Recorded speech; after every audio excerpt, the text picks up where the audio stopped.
사람이 겉으로 보기에는 참 대단한 것 같고 또 강해 보입니다.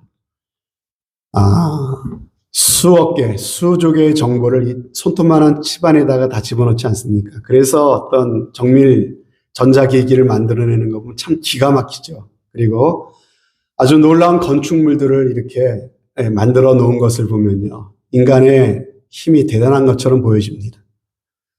그런데 또 다른 면으로 보면 인간에게 참으로 나약한 면이 우리 인간 가운데 있습니다. 주체하지 못하는 슬픔 가운데서, 또 무서운 고독 앞에서, 피할 수 없는 죽음 앞에서 지푸라기 같은 존재로 전락해 버리는 것이 바로 인간들이라고 생각을 합니다. 아니, 뭐 그렇게 큰 문제, 거창한 일을 당해야만 약해지는 것이 아니더라고요. 그렇지 않습니까? 아주 조그만 유혹 앞에서도 여러분 어떠세요? 우리가 참 약하지 않습니까? 조금만 유혹이 와도 우리는 쉽게 그 앞에 넘어집니다. 아주 조금만 자존심이 상해도, 아주 조금만 우리의 건강에 이상이 생겨도 대책 없이 무너지는 것이 바로 우리 인간의 모습이다라고 하는 것이죠. 정말 우리 인간이라는 존재는 너무나 가엾을 정도로 나약한 존재다라는 사실을 느끼게 됩니다. 이에 대해서 오늘 하나님께서는요, 놀라운 말씀을 하고 계세요. 14절 말씀에 보니까는 버러지 같은 너 야곱아, 이렇게 말씀하고 계시죠. 예. 하나님의 백성, 이스라엘 백성들을 향해서 말씀하시면서 그 이스라엘 백성들을 향해서 뭐라고 말씀하세요? 누구 같다고요? 버러지 같은. 예. 예전 성경에는 지렁이 같은이라고 이렇게 번역이 되어 있어요. 영어 성경에 worm이라고 되어 있죠. 벌레 같은 너 야곱아. 인간이 얼마나 나약하고 얼마나 보잘것이 없으면은 하나님께서 버러지 같다라고 이렇게 말씀하고 계실까요? 여러분, 이처럼 버러지같이 연약하디 연약하고 보잘것없는 우리들이 2025년도라고 하는 새해를 우리가 선물로 받게 되었습니다. 우리가 원하든지 원하지 않든지 간에 우리는 또 한 해를 살아내야만 하게 되었습니다. 우리가 지난 2024년도를 돌아보게 될 때 세계적으로 또 국가적으로 얼마나 많은 사건과 사고들이 있었습니까? 특별히 지금 우리의 조국 대한민국에서는 대통령 탄핵과 함께 극심한 사회적 분열과 또한 정치적인 혼란이 벌어지고 있습니다. 게다가 비행기 폭발 사고라고 하는 대형 참사까지 겹쳐서 참 참담한 마음을 금할 수가 없습니다. 희생을 당한 유족들에게 하나님의 특별한 위로가 함께 하시기를 바랍니다. 이 혼란의 때 저는 정말 우리 믿는 사람들이 오히려 고난과 어려움을 당해서 더 기도하는 계기가 될 수 있기를 바랍니다. 그래서 믿는 사람들이 깨어서 기도하게 되고요. 이번 일을 통해서 한국 사회 배후에 역사하고 있는 참과 거짓, 선과 악의 세력이 과연 무엇인지 사람들이 분명히 알게 되고 깨닫게 되는 계기가 될 수 있기를 바랍니다. 그래서 분열되었던 이 사회가 통합이 되고 갈등과 이 모든 상처가 치유가 되고 우리 대한민국이 하나님이 없는 인본주의 국가로 나가는 것이 아니라 하나님께서 세우신 법과 질서를 존중하는 더욱 자유롭고 번영하는 국가로 나아가는 계기가 꼭 될 수 있기를 기도합니다. 여러분들이 그렇게 기도해 주시기를 부탁을 드립니다. 뿐만 아니라 지난 한 해는 저도 그렇고 여러분들도 그렇고 개인적으로 볼 때도 참 많은 일들이 있었을 것입니다. 저도 돌아보면 지난 한 해 참 감사한 한 해였던 것 같습니다. 특별히 하나님께서 저를 이 유마로 보내주셔서 여러분들과 함께 할 수 있게 된 것이 지금 와서 돌아보니 참으로 하나님 앞에 감사하지 않을 수가 없습니다. 하지만 이처럼 좋았던 일도 있고 감사한 일도 있지만은 반면에 아찔한 순간도 있었습니다. 때로는 마음 아픈 일도 있었고 다시는 경험하고 싶지 않은 그런 힘든 일도 있었습니다. 이처럼 우리는 많은 일들을 겪으면서 이 시간, 이 자리에까지 왔는데 또 우리는 한 해를 시작하면서 이 한 해는 또 무슨 일이 우리에게 기다리고 있을까? 과연 우리에게 어떤 일이 닥칠까 생각하면요. 자신 없다, 이런 생각도 들기도 합니다. 또 어떻게 또 한 해를 살아가지? 이렇게 나약하고 보잘것없는 존재가 올 한 해 또 어떻게 살아낼까? 우리의 가정, 우리 자녀들에게 무슨 일은 생기지 않을까? 내게 무슨 큰 병이 생기지는 않을까? 내 직장, 내 사업은 또 어떻게 될까? 우리 교회는 어떻게 될까? 내가 살고 있는 이 나라, 뜨거운 저 조국, 우리 대한민국은 별탈이 없을까? 올해도 내게 주어진 이 일들을 내가 올해도 잘 감당해낼 수 있을까? 정신도 기력도 예전 같지 않은데 내 건강이 올 한 해 받쳐줄까? 여러 가지 생각해 보면은요, 마음에 불안함이 생깁니다. 걱정과 염려와 두려움도 생깁니다. 이런 우리들을 하나님 너무나 잘 아세요. 그래서 하나님께서 이런 버러지 같은 야고바 하시면서 그 약한 존재인 그분의 백성들에게 이 귀한 말씀을 주고 계십니다. 10절 말씀에 무슨 말씀을 하셨습니까? 너무나 유명한 말씀이죠. 두려워하지 말라. 내가 너와 함께 함이라. 놀라지 말라. 나는 내 하나님이 됨이라. 내가 너를 굳세게 하리라. 참으로 너를 도와주리라. 참으로 나의 의로운 오른손으로 너를 붙들리라. 여러분, 너무나도 우리들이 좋아하는 말씀이고 정말 한마디 한마디가 우리에게 새로운 힘과 용기를 북돋아주는 말씀이 아닐 수가 없습니다. 여러분, 이 말씀은 원래 누구에게 하신 말씀이죠? 하나님께서 이사야 선지자를 통해서 당시 이스라엘 선지자가 살고 있었던 유대, 이스라엘 백성들에게 하셨던 말씀 아니겠습니까? 하지만 이 말씀은 동시에 오늘날 예수 믿는 저와 여러분들에게 주시는 하나님의 약속인 것을 여러분들이 꼭 믿으시기를 바랍니다. 여러분, 왜 이사야 당시에 이스라엘 백성들한테 주셨던 말씀이 우리에게 주는 말씀이 됩니까? 오늘 8절과 9절 말씀에 보니까는 이 이스라엘 백성들을 뭐라고 칭하고 있습니까? 나의 종이라고 말씀하시죠. 그리고 내가 택한 야곱이라고 말씀하시고 나의 벗 아브라함의 자손이라고 말씀하십니다. 여러분, 그런데 이 호칭 하나하나가 신약 시대에 살고 있는 우리, 참으로 예수 그리스도를 믿어 영적인 아브라함의 자손이 되었다고 말씀하시는 바로 우리들 아닙니까? 또 예수 그리스도의 종으로 부름받았다고 하는 우리들을 지칭하는 그러한 말씀이 되기도 하는 것입니다. 나의 택한 야곱이라고 했는데 성경은 말씀하시죠.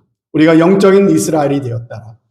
그리고 창세 전부터 하나님께서 예수 그리스도 안에서 우리를 택했다고 말씀하고 있지 않습니까? 그러므로 하나님이 택한 백성이 누굽니까? 바로 예수 믿는 저와 여러분들을 지칭하고 있는 말씀인 것이죠. 뿐만 아니라 유다 백성들은요, 이사야 당시에 바벨론의 침략을 당하고 있습니다. 그리고 후에 그들의 포로로 끌려가게 되었지만은 오늘 우리도 역시 영적인 바벨론 시대를 살아가고 있다고 성경은 그렇게 말씀하고 있습니다. 그래서 요한계시록에 말씀하시죠. 이 세상, 이 바벨론이라고 하는 이 세상을 향해서 이렇게 외치고 있습니다. 하나님께서 이 바벨론을 일시에 무너지게 하시납니다. 그래서 무너졌도다 무너졌도다 하면서 이 바벨론의 멸망을 예언하고 계시다는 것이죠. 그리고 구약의 하나님은 유다 백성들을 향해서 내가 너와 함께 하리라 약속하고 계신데 예수님께서도 우리에게 똑같은 약속을 하셨죠. 마태복음 28장 20절에 볼지어다 내가 세상 끝날까지 너희와 항상 함께 있으리라. 그러므로 하나님께서 이사야 선지자를 통해서 주시는 이 말씀은 1차적으로는 구약의 이스라엘 백성들에게 주시는 말씀이지만 동일하게 오늘 예수 믿어 영적인 이스라엘 자손이 되고 하나님께 택한 바 받은 바로 저와 여러분들에게 주시는 약속의 말씀인 것을 여러분이 꼭 믿으시기를 바랍니다. 그런데 문제는 두려워하지 말라. 내가 너와 함께 하겠다라고 하는 이 말씀을 우리는 너무나 좋아하고 이미 알고 있어요. 그런데 문제는 이 말씀의 능력을 얼마나 실제로 내가 체험하고 있느냐라고 하는 것이죠. 우리가 신앙생활 하다 보면은 이 말씀이 나에게 실제가 되느냐, 능력으로 체험되고 있느냐, 나에게 이 말씀이 분명한 현실이 되느냐라고 하는 것을 우리가 생각해 볼 때 그렇지 못할 때가 많이 있다는 것입니다. 이것이 우리의 솔직한 고민 아니겠습니까? 그렇다면 하나님은 우리에게 놀라운 위로와 또한 약속의 말씀을 주고 계시는데 왜 하나님께서 이 놀라운 약속을 주심에도 불구하고 이 말씀이 나에게 큰 능력으로 현실로 다가오지 못하는 이유가 뭘까요? 왜 이 놀라운 약속이 있는데 나는 여전히 두려운 걸까요? 왜 나는 여전히 불안하고 염려 가운데 살아가게 되는 걸까요? 그 이유를 몇 가지 생각해 보기를 원합니다. 첫 번째로 그 이유는요, 우리가 하나님의 신실하심과 전능하심에 대해서 잘 알지 못하기 때문입니다. 여러분, 하나님은 어떤 분이십니까? 하나님은 진실하신 분입니다. 그분은 거짓이 없으신 분이세요. 사람들은 상황에 따라서 말이 바뀝니다. 저도 그렇지 않으려고 굉장히 노력은 하지만은요, 한계가 있는 것 같아요. 상황에 따라서 말이 바뀔 때가 많아요. 그런데 우리 하나님은 결코 상황에 따라 말이 바뀌시는 분이 결코 아니시라는 것이죠. 사무엘상 15장 29절에 말씀하셨죠. 이스라엘의 지존자는 거짓이나 변개함이 없으시니 그는 사람이 아니심으로 결코 변개하지 않으심이니이다 그랬어요. 하나님은 변덕 부리는 인간과 다르다는 것이죠. 절대로 거짓말을 하시거나 말이 바뀌시거나 마음이 이리저리 변하시는 분이 아니시다라고 하는 것입니다. 또 데살로니가 전서에 보면 뭐라고 말씀하십니까? 너희를 부르시는 이는 미쁘시니라고 말씀하고 계세요. 여러분, 미쁘시다고 하는 게 무슨 말입니까? 진실하셔서 믿음직한 분이시다라고 하는 말이 바로 미쁘시다는 뜻이죠. 그분은 말씀대로 이루시는 분이라고 말씀하세요. 이런 하나님은 우리가 아버지라고 부르고 있는 것입니다. 하나님의 진실하심을 정말로 분명히 알고 추호도 의심치 않는 여러분들이 꼭 되시기를 바랍니다. 그런데 여러분, 하나님이 진실하시더라도 그래서 하신 약속을 꼭 지키고 싶어도 하나님의 능력이 모자라다면 어떻게 되겠습니까? 약속을 지키고 싶어도 능력이 없어서 못 지킬 경우가 생기잖아요. 우리도 그렇지 않습니까? 사람이 나빠서가 아니라 돈을 꿨는데 사람이 나빠서 돈을 못 갚는 것이 아니라 갚을 능력이 없어서 못 갚는 경우가 생기는 것이에요. 하나님도 진실하신데 능력이 모자라면 그럴 수 있지 않습니까? 그런데 걱정할 필요가 없죠. 하나님은 어떤 분입니까? 그분은 미쁘실 뿐만이 아니라 전능하신 분이라고 하셨습니다. 그분은 말씀 한마디로 천지를 창조하신 분이세요. 그분이 원하시면 능치 못할 일이 없다고 하셨습니다. 이처럼 전능하신 하나님이시기에 그분이 하신 말씀은요, 반드시 이루어지고야 마는 것입니다. 푸른 마르고 꽃은 시드나 여호와 하나님의 말씀은 영원토록 있고 반드시 이루어지고 마는 줄로 여러분들 꼭 믿으시기를 바랍니다. 하나님이 누구신지를 묵상하세요. 하나님이 어떤 분인지, 하나님이 어떤 분인지를 가만히 마음 가운데 생각하고 그 하나님의 속성을 우리 마음 가운데 붙잡고 살아가면요, 하나님의 약속이 우리의 삶 가운데 현실이 되는 삶을 살아가게 될 줄로 믿습니다. 그리고 두 번째로, 왜 말씀이 나에게 능력으로 다가오지 않는가? 두 번째로, 하나님은 그런 분이다라고 내가 알고 있지만요, 내가 믿음에 뭔가 문제가 있기 때문에 그래요. 믿음에. 언제나 하나님의 약속은 틀림없습니다. 그래서 10절 말씀을 다시 한번 보시기 바랍니다.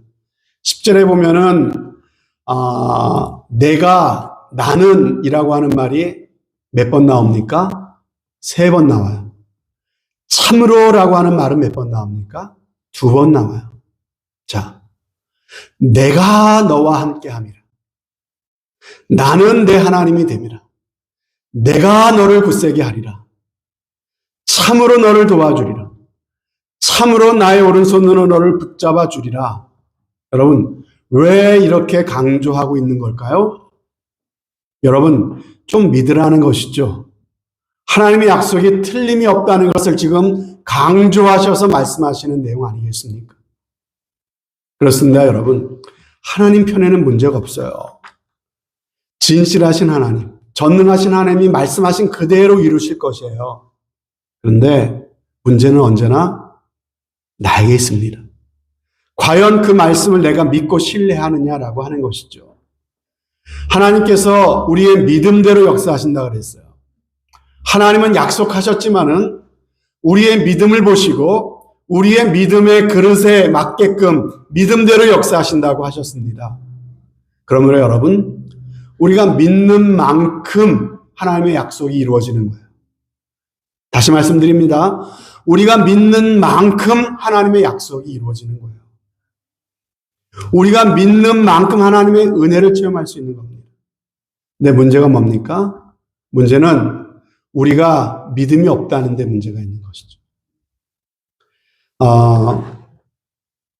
나는 하나님을 믿는데요. 나는 예수님을 믿는데요. 여러분, 나는 믿는다고 생각하지만은요, 어떤 상황에 들어가면은 우리가 참 믿음이 없을 때가 많습니다. 제자들 보십시오, 제자들. 제자들이 예수님을 모시고, 배를 타고 갈릴리 바다를 건너고 있지 않습니까? 그 당시 제자들은 예수님의 기적을 봤어요. 예수님의 능력을 봤어요. 그 앞에서 엎드려 고백했습니다. 뭐라고 고백합니까? 나의 주님이십니다. 진실로 살아계신 하나님의 아들이십니다. 예수님이 참으로 하나님이심을 그들은 알았습니다. 믿었습니다. 그리고 그 예수님을 모시고 지금 배에 함께 타고 갈릴리 바다를 건너가고 있습니다. 그런데 어떤 일을 만났습니까? 풍랑을 만났어요. 갑자기 배가 막 파도에 출렁이면서 파도가 들이치면서 이렇게 힘든 그러한 폭풍우를 만나게 되었습니다. 그러자 그 상황 속에서 이 제자들은 믿음이 흔들리기 시작합니다. 믿음이. 결국 그들은 두려움에 휩싸이게 되죠. 그래서 황급히 예수님을 흔들어 깨웁니다. 그 폭풍 속에서도 평안히 잠들어 계신 그 예수님을 흔들어 깨우는 거예요. 예수님 큰일 났어요. 일어나세요. 예수님, 이 상황에 잠이 오십니까? 예수님 하면서 왜 이 상황에 주무시냐고 난리법석을 떨고 있습니다. 그때 예수님이 일어나셔서 그들에게 하셨던 첫 마디가 뭡니까? 어찌하여 무서워하느냐? 믿음이 적은 자들아. 그랬죠. 주님은 지금 핵심을 지금 말씀하고 계세요. 핵심이 뭡니까? 믿음이 없는 게 문제예요. 믿음이 적은 게 문제라는 거죠. 너희가 지금 나와 함께 이 항해를 하고 있으면서 나와 함께 하고 있는데 왜 이렇게 두려워하고 있느냐는 것이죠. 여러분, 예수님이 나와 함께 하신다고 하는 그 믿음, 여러분, 우리가 그렇게 고백하는 것과 실제적으로 어떤 상황 가운데서 그것을 믿고 두려워하지 않는 것은요, 다른 문제일 수 있습니다. 여러분 어떠세요? 두려운 일을 만나면 족족 두려워하십니까? 무슨 문제를 만나면 여러분 그 문제를 만날 때마다 불안해하고 걱정, 염려하십니까? 아니면 하나님을 믿고 두려워하지 않습니까? 어느 쪽입니까? 사실 여러분들 앞에서 이렇게 제가 말씀드리고 있지만요, 앞에 있는 저도 참 믿음이라고 할 때 믿음이 없구나라고 느낄 때가 많이 있습니다. 어떨 때는 믿음이 좋은 것 같아요. 특별히 여러분들에게 말씀을 전하고 권면할 때는 제가 제 스스로도 믿음이 참 좋은 사람 같아요. 그런데 죄송하지만은 어떤 상황에 되면요, 저도 모르게 믿음을 잃어버릴 때가 있어요. 이상하게 걱정이 돼요. 이상하게 잠이 안 와요. 이상하게 밥맛이 없고 그런 믿음을 붙잡고 있지 못하는 거죠. 그러면 여러분, 나는 믿음이 있을 거야 라고 자만하지 마시기 바랍니다. 내 힘으로 믿는 것이 아니라 하나님이 붙잡아 주셔야 돼요. 하나님의 은혜 때문에 내가 믿는 것이지. 여러분, 한순간도 하나님의 은혜가 나를 붙잡지 않으면요, 우리는 버러지 같은 연약한 인생일 수밖에 없다는 사실을 꼭 여러분 기억하시기를 바랍니다. 하나님의 말씀을 믿지 못하는 데서 문제가 생겨요. 내 인생의 대부분의 문제는 거기서부터 시작됩니다. 참 두렵고 힘들 때 믿음이 작동돼야 되겠는데, 그래야 좀 내가 좀 잠도 자고 좀 이렇게 밥도 먹고 살겠는데, 이게 믿음이 작동하지 않는 것만큼 답답하고 불행한 일도 없지 않습니까? 여러분, 또 한 해를 시작하면서 우리의 믿음을 한번 점검해 보시기 바랍니다. 우리 하나님께서 우리에게 말씀하십니다. 두려워하지 말라. 내가 너와 함께 함이니라. 누구의 약속이에요? 하나님의 약속입니다. 문제는 하나님은 그렇게 약속하시고 그렇게 이루실 건데 내가 문제라고요. 내가 믿지 못하는 게 문제예요. 여러분, 이 하나님의 약속을 정말 믿음으로 붙잡고 한 해를 시작하실 수 있는 여러분들이 꼭 되시기를 바랍니다. 놀라지 말랍니다. 하나님께서 왜 내가 능력의 오른손으로 너를 붙잡아 줄 테니까 넌 놀라지 말라고 말씀하세요. 그 하나님을 여러분 얼마나 믿으십니까? 분명한 것은 믿지 못하는 내가 문제지 이 말씀의 문제가 아닌 것이죠. 말씀을 믿으면 믿음대로 하나님 그렇게 역사하십니다.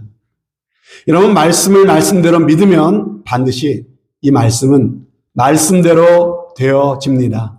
아멘이십니까? 우리가 이 말씀을 믿으면 이 말씀대로 되어지는 거예요. 여러분, 이 말씀을 믿을 때 이 말씀대로 되어지는 하나님의 능력을 우리의 삶 가운데 경험하게 될 줄로 믿습니다. 올 한 해 정말 우리의 믿음을 흔드는 사단 마귀의 시험을 우리가 이겨낼 수 있는 한 해가 되시기를 바랍니다. 그래서 한 해 더더욱 믿음의 사람이 될 수 있는 올 한 해가 되시기를 주님의 이름으로 축복합니다. 그래서 올 한 해가 지났을 때 정말 우리의 믿음이 이만큼 자라는 한 해가 되었으면 좋겠습니다. 그럴 때 하나님의 말씀이 나의 삶의 현실이 되는 축복을 우리는 경험하게 될 것이에요. 그리고 마지막 세 번째로, 왜 하나님께서 이런 약속을 주셨는데 이것이 내 삶의 실제가 되지 않느냐? 예. 하나님이 함께 하시는 것에 대한 연습이 우리가 없기 때문에 그렇습니다. 여러분, 사실 하나님이란 존재가 막연할 때가 있잖아요. 눈에 보이지 않고 손으로 만질 수도 없고 뭐 들리는 것도 아니고, 그래서 믿어야지 한다고 해서 이게 잘 믿어지지 않아요. 쉽게 되지 않습니다. 마음만 가지고는 이게 잘 되지를 않아요. 그러므로 실제 하나님과 동행하기 위해서 연습이 필요하고 훈련이 필요합니다. 그 연습이 뭡니까? 그 연습이 바로 기도하는 거예요. 기도하는 거. 때를 얻든지 못 얻든지 하나님의 이름을 부르며 아버지라고 부르며 주님 앞에 나아가 기도하는 겁니다. 제가 전에도 말씀드렸죠. 기도해야 성령이 역사하세요. 내가 믿는 게 아니라고요. 성령께서 내 안에 역사하셔야 믿어지는 거예요. 성령의 역사는 기도와 함께 역사합니다. 기도해야 역사하시는 거예요. 하나 기도하지 않는데 성령이 역사하는 법은 없습니다. 그래서 자꾸 기도에 대해서 강조를 드리는 것이고, 기도하셔야 된다고 여러분들이 말씀드리는 것이에요. 기도해야 머리로 알던 이 믿음이 가슴으로 믿어지는 믿음으로 내려오는 것이에요. 우리가 하루를 지내면서 정말 문득문득 주님의 이름을 부를 수만 있다면 그 사람은 하나님과 동행하는 연습과 훈련을 하고 있는 것입니다. 그리고 또 하나, 경건의 연습은 뭡니까? 바로 믿음의 연습, 하나님의 말씀을 읽는 것입니다. 하나님의 말씀을 듣는 것입니다. 하나님의 말씀을 듣고 읽고 잃어버리는 것이 아니라 한마디의 말씀이라도 내 마음에 담고 이 말씀 붙잡고 한번 살아보는 것입니다. 이것이 바로 하나님이 함께 하시는 연습이에요. 여러분, 이 말씀대로 내가 한번 실천하려고 해봐야, 그래야 또 마찬가지로 머리로 알던 믿음이 가슴으로 믿어지기 시작하는 것이죠. 그러나 우리가 이것을 제대로 못할 때가 많아요.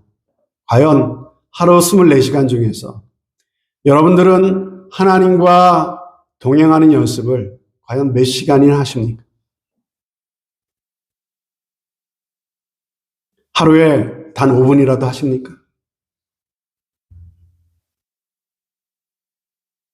한 시간 하십니까? 여러분, 얼마큼 연습해야 됩니까? 여러분, 하루 지나는 동안에 단 5분이라도 하나님 앞에 하나님 하면서 기도할 수 있다면 참 귀한 거예요. 그렇게 하시기 바랍니다. 내 5분 기도하시는 거 가지고 충분할까요? 이렇게 5분 동안 형식적으로 기도하고 성경 펼쳐서 한 장 읽어 안 하시는 것보다 100배 낫습니다. 하셔야 됩니다. 그런데 그렇게 성경 한두 장 그렇게 읽었다고 해서 하나님과 동행하는 연습이 충분할까요? 그럼 얼마큼 기도해야 되고 얼마큼 성경 봐야 됩니까? 30분이면 충분할까요? 1시간이면 될까요?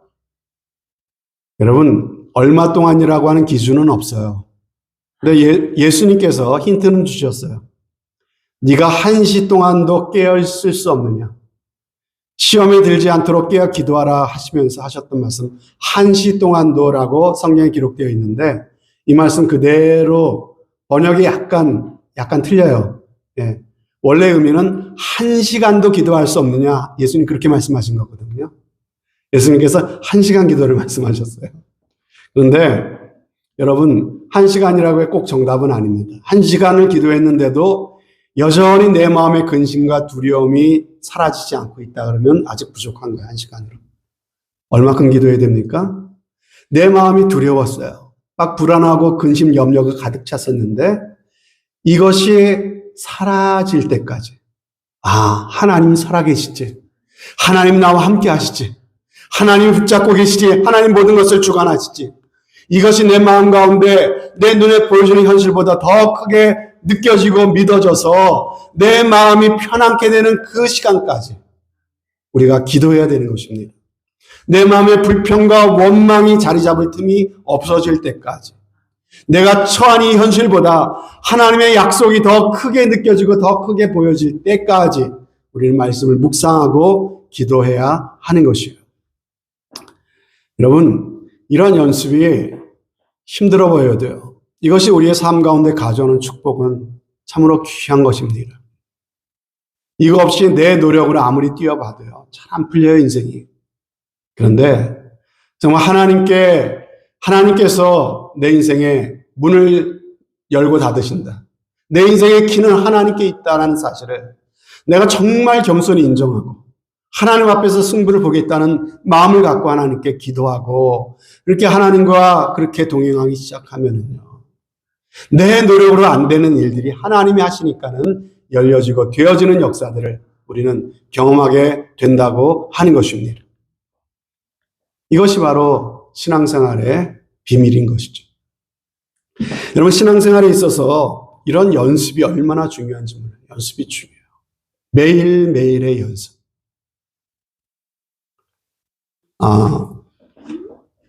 안톤 루빈스타인이라고 하는 천재 피아니스트입니다.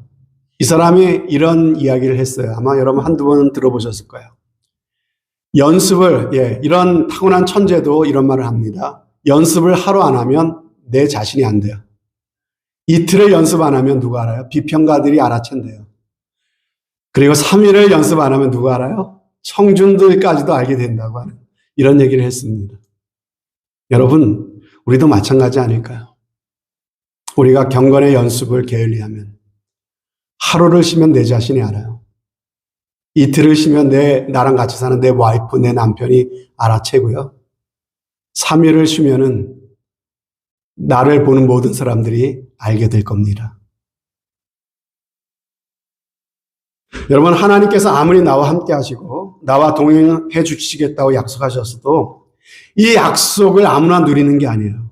이 말씀을 정말 믿음으로 붙잡고 살아가는 사람, 이 약속을 내가 보이는, 눈에 보이는 현실보다 더 크게 믿는 사람, 그 사람에게 이 약속이 이루어지는 거예요. 이것은 그냥 되는 것이 아니라, 다시 말씀드립니다, 기도를 통해, 말씀을 통해 이것을 내가 확실히 믿음으로 붙잡을 때 되어지는 일이라고 하는 것이죠. 지난주에 여러분들에게 말씀드렸어요.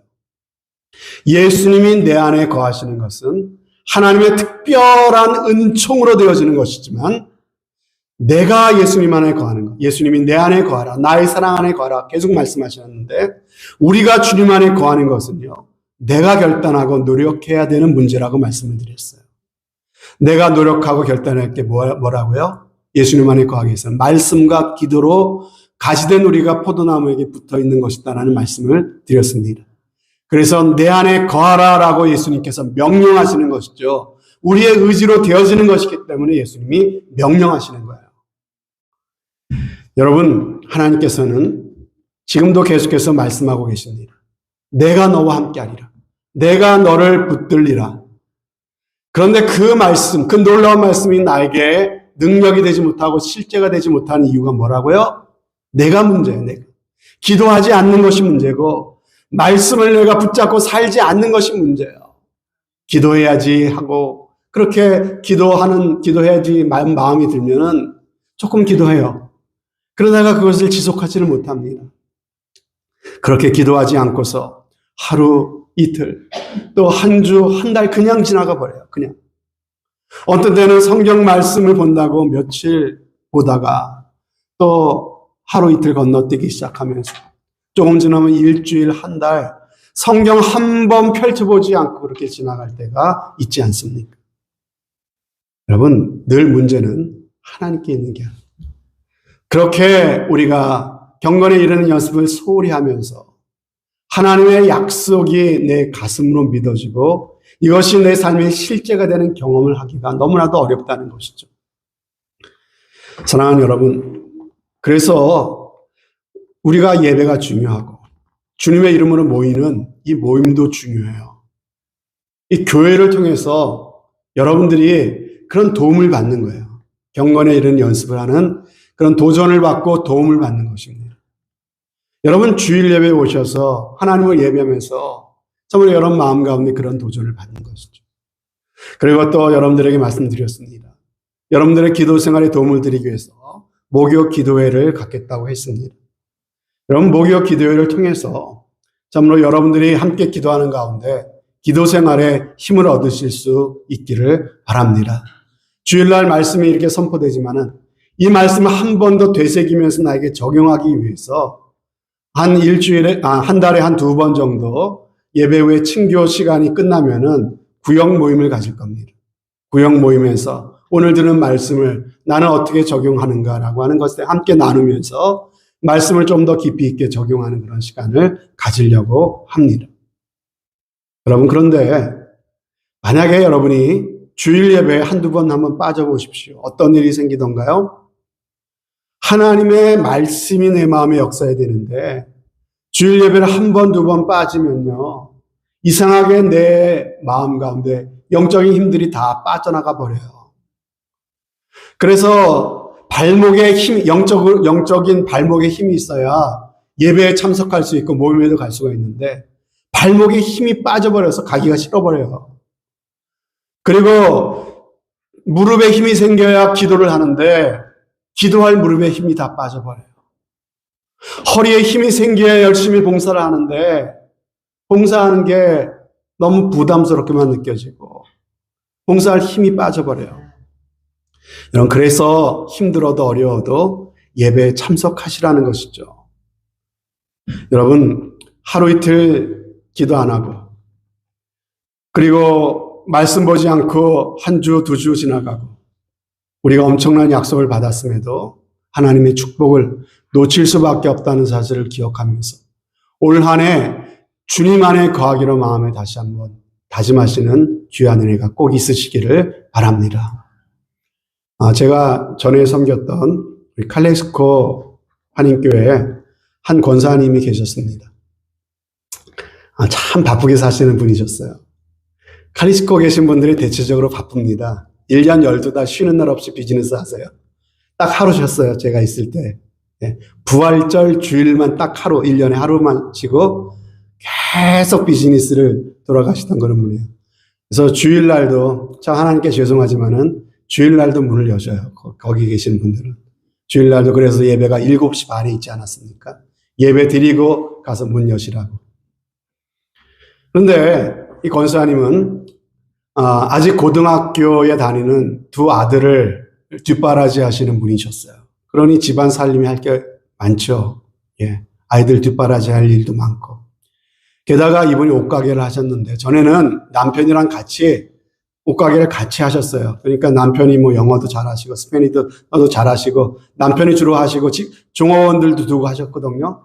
그런데 이게 국경 경기가 막 꺾어지니까는 종업원들 다 해고하고 주인 두 사람이 도맡아 하다가 그것마저도 이제 실통치 않으니까는 이 권사님이 전적으로 옷가게 하나 맡고 이 남편분은 또 다른 비즈니스를 또 열어가지고 막 불철주야 뛰는 겁니다. 그래 얼마나 바쁩니까? 쉬는 날도 없이 아침 9시부터 저녁 8시까지 풀로 이렇게 가게를 지켜야 되는 것이죠. 근데 제가 가게로 하루 신방을 갔더니 권사님이 이런 얘기를 하세요. 몸은 정말 피곤하지만 힘들지만 이분이 그런 힘든 가운데서도 새벽 예배를 열심히 참석하셨습니다. 매 새벽에 나가 하나님께 기도하고 매일 신방 갈 때마다 보면은요 거기 계산대 옆에 성경이 펼쳐져 있어요. 손님이 안 올 때는 이걸 보고 있는 거예요. 매일 성경 읽기 빠짐없이 하고 그리고 예배 시간에 강단을 통해 주신 하나님의 말씀을 한 말씀도 빼놓지 않고 받으려고 집중하고 그렇게 하루 종일 지내면서 하나님 말씀 주신 말씀 가지고 살려고 노력했더니 하루하루 지날수록 하나님이 정말 살아계신 것이 내 마음에 믿어진다는 거예요. 그리고 하나님이 정말 나와 함께 하시는구나라는 사실이 깨달아진다는 거예요. 그러면서 이런 얘기는 목사님 제가 그렇게 하기를 참 잘한 것 같아요. 여러분 정말 하나님의 은혜가 아니었다면 지금 같은 이 힘든 상황을 내가 어떻게 견디고 있었을까요? 정말 감사할 뿐입니다. 이런 고백을 하시더라고요. 여러분 국경 비즈니스가 너무 막 떨어지고 하니까요. 이 교인들이 두 갈래로 딱 나눠지더라고요. 이 권사님처럼 더 믿음으로 하나님께 나와 믿음으로 참으로 하나님께 붙잡고 그래서 믿음이 자라는 사람이 생기고요. 한편으로는 국경 비즈니스가 어려워지니까 종업원들 이렇게 대신 본인들이 발로 뛰면서 피곤하니까 교회 나가는 게 어렵고 하면서 신앙생활이 점점 멀어지는 사람 이렇게 딱 갈라지게 되는 것을 제가 볼 수가 있었습니다. 여러분 하나님께서 우리 인생 가운데 어려움을 주시는 것은 어려움을 허락하시는 것은 주시는 것이 아니라 하나님이 허락하시는 것은 우리로 더 좋은 믿음의 길로 나오라고 하나님 우리를 부르시는 초청장인 줄로 여러분들 믿으시기를 바랍니다. 그렇지 못하면 우리는 피곤하고 막상 힘드니까 점점 믿음의 길에서 이탈될 수도 있다는 사실을 여러분들 꼭 기억하시기를 바랍니다. 여러분 제가 짐에 가서 운동을 이렇게 하려고 노력을 하는데 때때로 가기 싫을 때가 있잖아요. 가면은 힘든 거 들어야 되고 또 막 땀 흘려야 되고 피곤해서 오늘 쉬고 싶을 때가 있어요. 쉬면 어떨까요? 쉬면은 더 피곤해요. 근데 피곤해도 참고 나가서 땀 흘리고 오면은요 외려 더 몸에서 힘이 나고 컨디션이 좋아지는 것을 경험하게 됩니다. 여러분 영적인 훈련도 마찬가지예요. 하기 싫고 힘들어도 하나님께 나와 기도하고 힘들어도 말씀 보면요 점점 더 힘이 생겨요. 점점 더 우리가 참으로 좋은 삶이 될 수 있다라고 하는 것이죠. 올 한 해 정말 우리 가운데 이런 일이 있었으면 좋겠습니다. 하나님이 우리와 함께 계신답니다. 하나님이 우리를 도와주신답니다. 이것이 우리의 삶의 실제가 되기 위해서 믿음으로 이것을 붙잡고 살아가는 2025년도가 꼭 되시기를 주님의 이름으로 축복합니다. 우리는 참으로 우리가 한 번도 가보지 않았던 2025년도를 살아가야 합니다. 그런 우리에게 하나님 말씀하시죠. 약속하십니다. 두려워 말라. 내가 너와 함께함이라. 놀라지 말라. 나는 네 하나님이 됨이니라. 내가 너를 굳세게 하리라. 참으로 너를 도와주리라. 참으로 나의 의로운 오른손으로 너를 붙들리라. 하나님이 나를 붙잡으시면 누가 우리를 굴복시키겠습니까? 누가 우리를 주저앉히겠습니까? 만약 하나님이 우리를 위하시면 누가 우리를 대적하겠습니까? 오늘 하나님이 주신 이 이사야의 말씀을 정말 가슴에 담으시고 이 말씀이 내 삶의 실제가 되기 위해서 경건의 훈련을 결단하시면서 하늘을 출발하시기를 바랍니다. 반드시 놀라운 하나님의 은혜와 복이 있을 것입니다. 내 자신이 갈 수 없었던 곳까지 하나님께서 나를 이끌어 가실 것입니다. 내가 이룰 수 없었던 그 꿈의 자리까지 하나님께서 나의 삶을 인도해 주실 것입니다. 왜요? 하나님은 나의 모든 상상하고 내가 노력하는 것 이상으로 나의 삶 가운데 이루실 수 있는 전능하신 분이시고 나를 사랑하시되 나보다 나를 더 사랑하시는 하나님이시기 때문에 그렇습니다. 이와 같은 놀라운 은혜가 오늘 이 자리에 계신 여러분들 모두에게 있으시기를 주님의 이름으로 축복합니다. 아멘.